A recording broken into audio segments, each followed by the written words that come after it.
All right, good afternoon. Just starting off, unfortunately, with some sad news from our peacekeeping mission in the Democratic Republic of the Congo. A search and rescue operation was launched today after a Puma helicopter lost contact with our colleagues and crashed earlier today.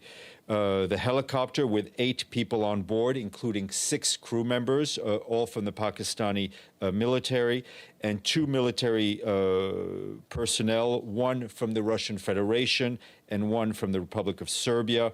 They were on a reconnaissance mission in the area of Tshanzu, southeast of Rutshuru in North Kivu. There have been clashes there between the M23 armed group and the Congolese armed forces in the recent days. An investigation is underway, and we will update you as soon as more information becomes available. Our thoughts are obviously with the families and friends of those on board and all of our colleagues at the UN mission in the Democratic Republic of the Congo. Also on the Congo Briefing, the Security Council this morning was Bintou Keita, the head of the UN mission. She said the security situation in the country has continued to deteriorate with a rise in civilian casualties and population displacements. In addition to existing challenges, Ms. Keita warned council members about an alarming resurgence of activities by the M23 armed group. Yesterday, she said members of this group committed appalling attacks targeting civilians near Rutshuru. Fighting also took place in the 3 border area between around Uganda, the DRC, and Rwanda in the town of Bunagana. Since the beginning of the year, and this is only 3 months into this year, the mission has documented nearly 2,300 civilian deaths in the eastern part of the DRC. In this context, Ms. Keita said the peacekeeping mission has redoubled its efforts to better protect civilians, but she added we must be realistic. Without a combination of approaches targeting both the causes and the symptoms, our resources and those of the Congolese army will remain insufficient in the face of such a security deterioration. She reiterated her call for the implementation of the government of comprehensive political strategies, including measures and reforms that will make it possible to achieve stabilization and lasting peace in the eastern DRC. A few notes for you regarding Ukraine. I will start off with a statement on the visit of the Director General of the IAEA to Ukraine. The Secretary General spoke yesterday with Director General of the IAEA. The Director General advised the Secretary General that he would lead an IAEA mission to Ukraine to assist in the safe and secure operations of Ukraine's nuclear facilities. That mission arrived today in Ukraine. The Secretary General reiterated his strong support for the IAEA's efforts and called for IAEA personnel in Ukraine to be granted safe and unfettered access to all nuclear facilities. Their important work should not be interfered with. An accident at a nuclear plant would be a health and environmental catastrophe. All efforts must be taken to avoid this disastrous outcome. Moving to the humanitarian situation, you'll recall that yesterday the Secretary General told you that he had asked Martin Griffiths to immediately explore with the parties the possibility for a humanitarian ceasefire. I can tell you that Mr. Griffiths, who is currently in Kabul, where he will lead the high-level pledging conference on Afghanistan on the 31st of March, is already working on the Ukraine issue. He has been in touch with both parties, who have both welcomed the initiative, and he will travel to the region in the next few days, and we'll keep you updated on his movements. Also yesterday, UN relief convoy led by our humanitarian coordinator in Ukraine, Osnat Lubrani, made its way to the hard-battered Kharkiv in northern Ukraine. They safely delivered 5 trucks with food rations, medical supplies, and household items for thousands of people.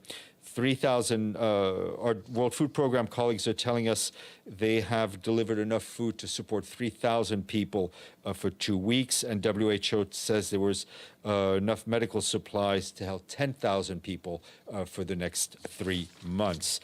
Speaking from Kharkiv in a video posted on Twitter, Asnat Lubrani said the supplies will now be distributed by the Ukrainian Red Cross to the most vulnerable communities in the city, as well as to the suburbs of Izum, Balaklaya, and Chuiv, though I'm probably mispronouncing that name. Ms. Lubrani and the team returned safely to Dnipro yesterday afternoon.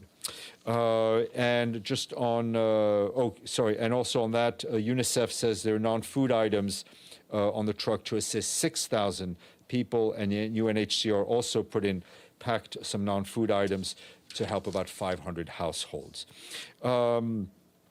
Just on the money issue, which is the backbone of our operations in Ukraine, the flash appeal for 2022 received $505 million so far, which puts us at about 44% funded.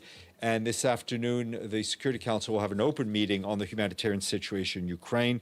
From the UN side, they will hear from Joyce Misua, the Deputy Emergency Relief Coordinator, and they will also hear from Amir Abdullah, who is the Deputy Executive Director of the World Food Program.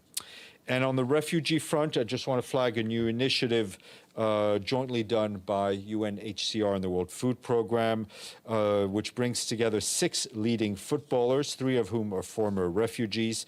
And they are the program will raise funds to help refugees who have fled their homes, as well as displaced people inside Ukraine. The global appeal, called #FootballForUkraine, with musical accompaniment by WFP's Goodwill Ambassador, The Weeknd, comes at a time where a quarter of Ukraine's population, that's more than 10 million people, have been forced from their homes. The players come across the Premier League, the Bundesliga, and the Division I Women's League. The 3 players with a refugee background, UNHCR Goodwill Ambassador and FC Bayern Munich's Alphonso Davies, Mahmoud Dahoud from Borussia Dortmund, the first Syrian refugee to play in the Bundesliga, and Everton FC goalkeeper Asmir Begovic, who was forced to flee his home in Bosnia-Herzegovina. And they were joined by Manchester City right-back and FIFA Women's Player of 2020, Lucy Bronze, and Olympique Lyonnais Ada Hegerberg. So we thank all of them. The players are calling on fans, wherever they are and whatever club they support, to stand together as one team and support people driven from their homes by war in Ukraine and donating. Also, I've been asked about the situation in Nagorno-Karabakh, and I can tell you that we remain concerned about the reports of continued tensions in and around Nagorno-Karabakh. We welcome both efforts for de-escalation in the trilateral format and the engagement of the OSCE Minsk Group co-chairs. All efforts must be made to ensure full respect for the ceasefire and full implementation of agreed commitments. We continue to urge the sides to refrain from any action and statements that could escalate the situation and to address all outstanding issues, including humanitarian concerns and the people on the ground, through direct dialogue and within existing formats. Back here this morning, the Secretary General spoke at the event to mark the International Day of Remembrance for the victims of slavery and the transatlantic slave trade. He said that today we remember the crime against humanity, the unprecedented mass human trafficking, the degrading economic transactions, and unspeakable human rights violations. However, he noted there's still much to do, much that we do not know about this topic, and we must continue to learn from the stories of courage and defiance by millions against the cruelty of oppressors. These accounts are crucial to our understanding of the past, whose most pernicious cause and most persistent legacy stains our present racism. He added that ending the slavery's legacy of racism is a global imperative for justice. We share those remarks with you. Also speaking, in addition to a number of member states, was Nicole Hannah-Jones, the creator of the 1619 projects. Turning to Somalia, the new report by the Food and Agriculture Organization says a multi-season drought in the Horn of Africa means that up to 5 million people in Somalia will require urgent humanitarian assistance to prevent famine. This year, water shortages, livestock deaths, and skyrocketing food prices worsened by conflict and global supply shocks have caused a rapid deterioration of food security in the country. The report warns that Somalia faces a risk of famine if the forthcoming April to June rains fail. purchasing power declines further, and food and agricultural livelihood assistance does not reach areas of high concern. In addition, the Russia-Ukraine war will put more pressure on Somalia, as it typically imports 90% of its wheat supplies from Russia and Ukraine. FAO is urgently calling for $80.4 million to assist 634,000 people in rural communities of 52 districts across Somalia. Full report is online. Just to note that the mayor of our host city is in the UN today to attend a event back to the Transatlantic slave trade commemoration, and he will be meeting the Secretary General right after this briefing. That will be the first meeting the Secretary General has with the new mayor. Finally, some good news. We have some more money coming in. We thank our friends in Nairobi, Luanda, and St. John's. What three countries are those? Nairobi, Luanda, and St. John's. Come on. Nairobi's Kenya. Okay. Luanda.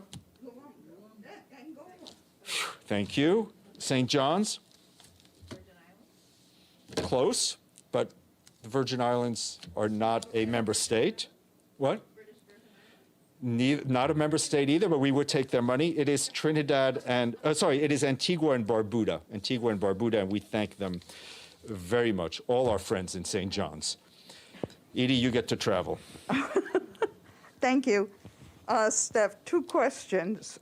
First, what is the Secretary General's reaction to the announcement from the Russian Deputy Defense Minister today that they were going to drastically reduce attacks around Kiev and Chernihiv in the north? This was following talks in Turkey.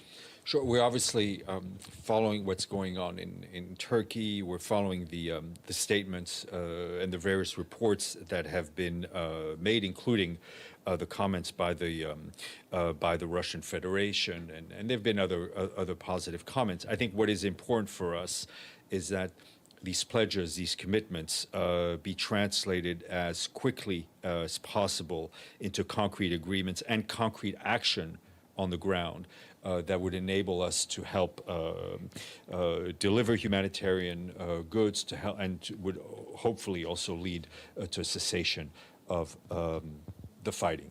Hold on 2 seconds. Let's hope I didn't say anything wrong. Okay. Has there been any, has the Secretary General received any reaction to his announcement yesterday about using his good offices to seek a humanitarian ceasefire? Yes, both Ukraine and the Russian Federation have welcomed them. We had been in touch with both sides prior to the agreement as well, but I think the Permanent Mission of Russia put out a statement yesterday. Mr. Griffiths is already in touch with both the Russian Federation and Ukrainian officials to move his mission forward. And my second question was about Afghanistan and the pledging conference. How concerned is the Secretary General that as a result of the Taliban's decision to allow girls only to go to elementary school up to the 6th grade going to impact pledges for humanitarian assistance? I don't want to prejudge positively or negatively the outcome of the pledging conference. I think we have made our outrage clearly known to the Taliban authorities about the decisions they took regarding girls' education. It is very important for the international community not to lose sight of what the UN is trying to do, and that is help the people of Afghanistan, the men, women, and children of Afghanistan who rely on humanitarian assistance to live, right? And we very much hope that donors will be generous in their pledges and in the cash. Betul. Thank you, Steph. I also have two questions. The first one is, can a member state be removed from the Human Rights Council with a resolution at the General Assembly? And does the Secretary General have a position on Russia's removal from the Human Rights Council? And my second question, should I wait for you? Go ahead. Ask the second. It'll give me a little more time to think about my answer to the first. Okay, I already contacted the UN Mine Action here and UNDP, but haven't heard from them. Is the UN concerned about the sea mines in the Black Sea? Apparently there are, I think, according to the Russian media, more than 400. Can the UN verify those numbers? And just recently, the Turkish Foreign Ministry announced that they deactivated one. Is this a threat to the marine security? Are you guys concerned about it? We will... Obviously, we're following up on these. On these reports. Any mining of international waterways is extremely concerning, and the impact that that would have on international shipping, on people. Obviously, the area we're talking about is critical to the export of foodstuffs from both the Russian Federation and Ukraine. On your first question, that's a question for member states, right? I mean, they set their own rules. This is a member state organization. What I would, however, say, and I've said this in the context of the World Tourism Organization, there is a certain level of concern about the setting of a dangerous precedent. And I will leave it. Just a quick follow-up. Has there been an example of a country being removed? I'm not from the Human Rights Council. I think you'd have to check with our Human Rights Council colleagues in Geneva. Maggie, and then Ibtisam, and then we'll move further south. Steph, on the helicopter crash in Congo, the Congolese army has put out a statement blaming the M23 for shooting it down. So I don't think I heard anything in your statement. You said fighting in the area. Yes, no, I did not say anything. I think I would. This is a UN helicopter. I would encourage you all to wait for the information that we get from our investigation, and we'll have an update later on today. Obviously, the helicopter went there to monitor the situation where there has been fighting. As to the cause of the crash, I would indulge a bit of patience from you. Ibtisam. So I have two subjects. The first is about Yemen. Last Saturday marked 7 years since the escalation of conflict and the beginning of war in Yemen. So any comments from the SG on that? And then my second part is about the pledges conference. So back then you had... Which conference, sorry? The pledges for Yemen. The Yemen. About 10 days ago, I think. So you had back then, I think, 1.3 billion. Almost a third, a little bit more than a third, almost a quarter of what you needed. So do you have any updates? And 2 weeks later, do you have a better understanding on how this shortage in financing will affect your operation? Thank you. Okay. On 7 years, I would say our determination to help the people of Yemen in terms of getting them humanitarian aid, in terms of pushing the political process, remains unfazed and as strong as it was on day one. We continue to urge all the parties involved to gather around a table with the support of the UN to put an end to this this conflict that is just hurting the people of Yemen in unimaginable ways. Layered on top of that are the reverberations of the war in Ukraine on food supplies, on stretching humanitarian dollars. You asked what the impact will be if we get less money. Less money is less aid. It's a pretty simple mathematical formula. So we urge people to convert the pledges into cash, and if they haven't pledged, to do so and to give cash. We will the numbers of where we are are on the website, on the OCHA website, but we'll help you get them. I have another Yeah. question, a different subject. So Michael Link, the special rapporteur on the situation of human rights in the Palestinian territory, occupied since 1967, issued a report, as you probably know, last week. He called on the international community to accept and adopt the findings in his latest report that apartheid is being practiced by Israel in the occupied Palestinian territory. Do you have any comments on that? Our comment is that Special Rapporteur, as you know, is independent from the UN. They act in independent capacity. The Secretary General's own position on the situation in the occupied Palestinian territory has been repeated often, either by himself, directly from him, or from his special coordinator. So, Special Rapporteur says what he wants to say. We say what our position is. Obviously, the Special Rapporteurs are a very important part of the human rights architecture, but they're independent from us. Can I follow up on that? Because, as you know, there were other reports coming to similar conclusions, including from Israeli human rights organization, Palestinian, American, like Human Rights Watch and Amnesty International.